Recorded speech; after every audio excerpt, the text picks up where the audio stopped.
I've never met the person who actually wants to harm the environment when they travel. But yet, people and businesses do, and often because they don't see the long-term consequences of their actions. Like this woman with the turtle. I think good tourism development needs responsible tourism policies and planning to make it work. I've admired Costa Rica for years because of its visionary approach to tourism development. The government has set aside almost 25% of its land in protected areas, and there's a certification program for businesses to assess their green practices. Costa Rica was discovered in the 1980s by scientists and birdwatchers who were attracted by the biotic diversity. Costa Rica is only slightly larger than Denmark and yet has over 5% of the planet's biotic diversity within its borders. Following the scientists and the bird lovers were the other nature travelers. And what we've seen is a dramatic growth in Costa Rican tourism. It's gone from about 300,000 in 1989 to over 2 million people last year.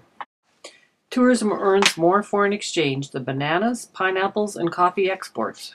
However, Costa Rica now finds itself in an uncomfortable position. While over 60% of the people who came visited the national parks and went to see plants and therein animals, lies the rub. More of them, a country like Costa Rica, which built the brand on ecotourism and now seen an explosion in condominium developments and beach resorts.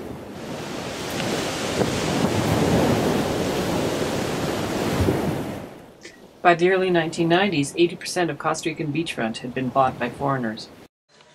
In 2009, only 105 out of 3,000 tourism businesses had been certified for green tourism practices, and most businesses said tourists didn't seem to notice or care. Some national parks have no infrastructure, and others are very overcrowded.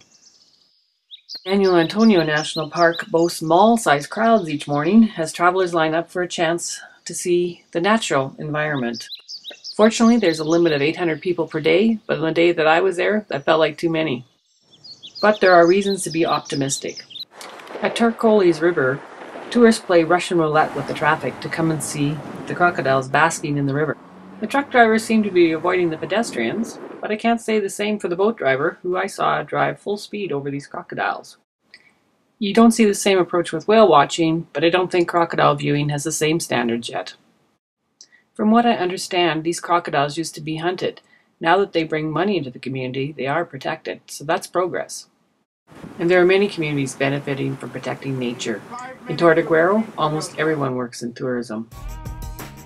The last president of Costa Rica set a goal for the country to be carbon neutral by 2021, and they may succeed. Due to reforestation, there's been a 10% increase in the country's forests in the last decade.